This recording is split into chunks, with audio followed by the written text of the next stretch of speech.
সালামু আলাইকুম। আমার চ্যানেলে আপনাদের সকলকে স্বাগত। আজকে খুবই দুঃখজনক একটি বিষয় নিয়ে কথা বলতে আসছি।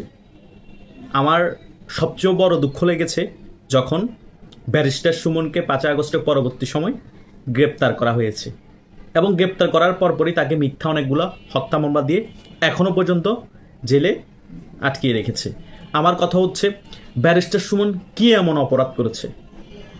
ব্যারিস্টার সুমনের অপরাধের থেকেও ভালো কাজের পাল্লা বেশি ভারী।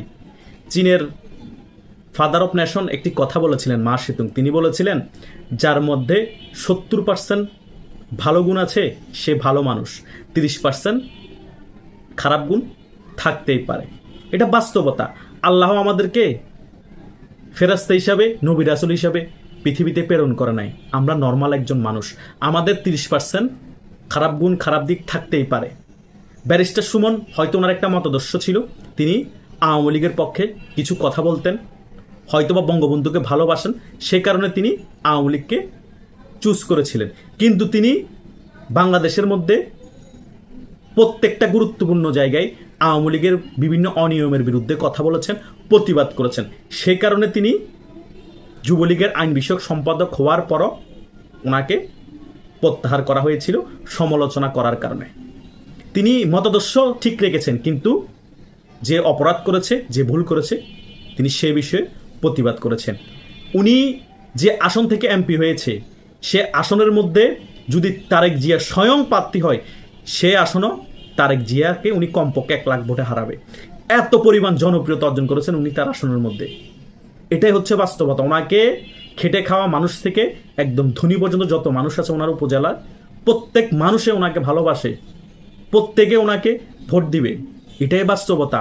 আওয়ামী লীগের কত বড় মাপের নেতাকে এবং মন্ত্রীকে তিনি এবারে নির্বাচনে হারিয়েছেন, ইতিহাস সৃষ্টি করেছেন। 1,72,000 ভোটে হারিয়েছেন ওই মন্ত্রীকে। এটাই তো বাস্তবতা। একজন মানুষের জনপ্রিয়তা না থাকলে তিনি স্বতন্ত্রতা দাঁড়িয়ে একজন রানিং দলের মন্ত্রীকে 1,72,000 ভোটে হারানো চারটিখানি কথা না। ওনার জনপ্রিয়তাকে ভয় পেয়ে ওনাকে মিথ্যা হত্যা মামলা দিয়ে গ্রেপ্তার করে এখনও জেলে ভরে রেখেছে। এটাই বাস্তবতা। বাংলাদেশে তাহলে সৎ মানুষ আর তৈরি হবে না। ব্যারিস্টার সুমন যথেষ্ট একজন সৎ মানুষ। তিনি নিজের সম্পদ বিক্রি করে একটি ফুটবল ক্লাব গড়ে তুলেছেন এবং ওই টাকা দিয়েও ফুটবল ক্লাব তিনি চালান। গরিব দুঃখী ছেলেদের যাদের স্কিল আছে তাদেরকে ওইখান থেকে তুলে নিয়ে এসে তাদেরকে খেলা শিখান এবং উনি নিজেও কিন্তু ফুটবল খেলেন, প্রত্যেকটা জেলার সাথে উপজেলার সাথে গিয়ে খেলে আসেন। তো এই ধরনের মিশুক মানুষকে যদি একটা রাজনৈতিক মতাদর্শ ধারণ করার কারণে এত পরিমাণ অপমান, লাঞ্ছিত, মিথ্যা মামলাতে জেলে এতদিন রাখা হয়, তাহলে বাংলাদেশে সৎ ভালো মানুষ তৈরি হবে? যেই ক্ষমতায় আসবে সেই তো প্রতিহিংসা পরায়ণ হয়ে যাবে। সে চিন্তা করবে, আমি যদি ভালো কাজ করি, আমি যদি সত্য কথা বলি এবং দলের সমালোচনা করি ভুল কাজ করলে, তাহলে তো পরবর্তী সময় আমার পতন হলে ঘুরে ফিরে ওরা আমাকে একটা দলের ট্যাগ লাগিয়ে আমাকে এভাবে হ্যারাসমেন্ট করবে, জেলে রাখবে, আমার ফ্যামিলি ধ্বংস করে দিবে, আমাকে মেরে ফেলার চেষ্টা করা হবে। তো আমি ভালো হয়ে লাভ কি? আমিও প্রতিহিংসা পরায়ণ রাজনীতি করি, আমার দলের বদনাম করে লাভ নাই। সে ভুল করলে ভুল করুক, খারাপ করলে খারাপ করুক, আমি ধান্দাবাজি করি, টাকা পয়সা কামাইনি। ঘুরে ফিরে আমি ভালো থাকলেও আমি প্রতিহিংসার শিকার হব, আমি দলের সমালোচনা করলো প্রতিহিংসার শিকার হব, আমি মানুষের উপকার করলো প্রতিহিংসার শিকার হব। তো আমি খারাপ কাজ করাই ভালো। তো এভাবে করে তো দেশটা হবে না, চলবে না। আপনারা নতুন বন্দোবস্ত করবেন। তো নতুন বন্দোবস্ত করলেন কোথায়? আওয়ামী লীগের মধ্যে কি সকলেই খারাপ ছিল? মাশরাফি বিন মুর্তজা কি খারাপ লোক? ওনার মতাদর্শ ওনার পছন্দ হয়েছে, উনি বাংলাদেশ আওয়ামী লীগের মতাদর্শ ধারণ করে, সেটা তো ওনার দোষ না। মতাদর্শ ধারণ করতেই পারে। আওয়ামী লীগ যদি সত্যিকারের মতাদর্শ ধারণ করতো, আওয়ামী লীগের যে গঠনতন্ত্র আছে সেটা পালন করতো, আওয়ামী লীগ কি এইরকম রাঘব বল হতো না। কেউ পালন করছে, কেউ পালন করেনি। মাশরাফি বিন মুর্তজা পালন করেছে, সেটা ওনার দোষ না। তাকে আওয়ামী লীগের দোষর ট্যাগ লাগিয়ে তাকে একেবারে ঘর বাড়ি তার জ্বালিয়ে পুড়ে ছাই করে দিয়েছেন। এটা ঠিক করেছেন? ঠিক করেননি। ব্যারিস্টার সুমনকে এত লাঞ্ছিত অপমান করেছেন, উনি একজন ব্যারিস্টার, ওনাকে এখনো মিথ্যা মামলাতে জেল খাটাচ্ছেন। এটা ঠিক করেছেন? করেন নাই। সাকিবুল হাসান সারা বাংলাদেশকে কি পরিমাণ সম্মান এনে দিয়েছে সেটা কল্পনা করতে পারেন? সাকিবুল হাসান এখন দেশের হয়ে খেলতে পারছে না, বাংলাদেশে আসতে পারছে না। ওনারও একটা মতাদর্শ আছে, উনি কাকে হত্যা করার নির্দেশ দিয়েছেন এবং উনি দেশের মধ্যে কি অপকর্ম করেছেন আওয়ামী লীগের ক্ষমতাকে ব্যবহার করে, একমাত্র মতাদর্শের কারণে ওনাকে অপমান লাঞ্ছিত করছেন। তাহলে বাংলাদেশের মধ্যে আর কখনো ভালো লোক রাজনীতিতে আসবে না, আর ভালো লোক রাজনীতিতে আসলেও ভালো থাকবে না একমাত্র আপনাদের কারণে। আপনারা দেশের মধ্যে জঙ্গিদেরকে প্রমোট করছেন এবং শেখ হাসিনা সরকার পতনের পর সকল জঙ্গিদেরকে জেল থেকে ছেড়ে দিয়েছেন, আর সেই সকল জঙ্গিরা এখন জেল থেকে বাইরে হয়ে সকলকে হুমকি ধামকি দিচ্ছে, দেশের মধ্যে হিন্দু মুসলিম দাঙ্গা লাগানোর চেষ্টা করছে। এগুলার ব্যাপারেই তো প্রতিবাদ করতো ব্যারিস্টার সুমন রায়, এগুলার ব্যাপারেই তো প্রতিবাদ করতো মাশরাফি বিন মুর্তজারা, এগুলার ব্যাপারেই তো প্রতিবাদ করতো সাকিবুল হাসানের মতো এইরকম ক্রিকেটাররা। এটাই কি তাদের দোষ? ভাই আমরা অলিয়া না, আমাদের দোষ ত্রুটি নিয়ে আমরা মানুষ। সাকিবুল হাসান ভালো মানুষ ছিল না, ওনারও কিছু খারাপ দিক ছিল, কিন্তু ভালো দিকগুলো তো আমাদের বলতে হবে। উনি বিশ্বের সেরা অলরাউন্ডার ছিল, ওনার কারণে বাংলাদেশ সম্মানিত হয়েছে। মাশরাফি বিন মুর্তজার কারণে বাংলাদেশ ক্রিকেটের উন্নতি হয়েছে উনি যখন অধিনায়ক ছিল। ওনাদের ভালো দিকগুলোর কথা কিভাবে ভুলে গেলেন? একটা মতদর্শকে ধারণ করেছে বিদায়। এটা কি কোথাও লেখা আছে যে মতদর্শ ধারণ করা যাবে না? মতদর্শ ধারণ করলে সেখানের কেউ খারাপ হলে আপনিও খারাপ হয়ে যাবেন, আপনাকে আমরা সেই হিসেবে দেখব। বাংলাদেশে 8 থেকে 10 কোটি মানুষ আওয়ামী লীগের মতদর্শ ধারণ করে, তার মধ্যে একজন হচ্ছে মাশরাফি বিন মুর্তজা, তার মধ্যে একজন হচ্ছে ব্যারিস্টার সুমন, তার মধ্যে একজন হচ্ছে সাকিবুল হাসান। তো ভুল কোথায়? তাদের অপরাধ করেছে কিনা ওই মতদর্শ ধারণ করে সেটা আমাদের দেখতে হবে। তাদের মধ্যে কিছু অংশ অপরাধী, সে কারণে সকলকে অপরাধী ট্যাগ লাগিয়ে আপনারা জেলে দিবেন, হ্যারাসমেন্ট করবেন, তাকে অপমান করবেন, তার সকল ভালো কাজ মুছে দিতে চেষ্টা করবেন, তাকে নিয়ে হাস্যরস করবেন। এটা হতে পারে না।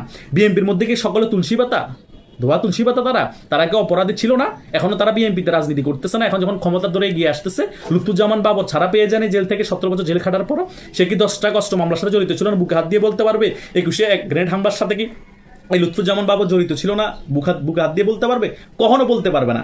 তাই জোরজার মুল্লুক তার। কিন্তু ভালো কাজগুলো আমাদের সবসময় মনে রাখতে হবে, খারাপ কাজগুলো সমালোচনা করুন। তার মানে এ না যে ভালো কাজ সকল কিছু ধুলোয় মিশিয়ে দিয়ে দলের অন্যরা খারাপ কাজ করেছে সে কারণে সকলকে আপনি খারাপ মনে করে তাদের কেরিয়ার ধ্বংস করে দিবেন, তাদেরকে অপমান লাঞ্ছিত করবেন। ভালো কাজে সুনাম করা শিখুন, খারাপ কাজকে প্রমাণিত করে শাস্তিও দেন, কোনো সমস্যা নেই। তাই ব্যারিস্টার সুমনরা যুগে যুগে বারবার আসে না, যুগের মধ্যে একবার আসে।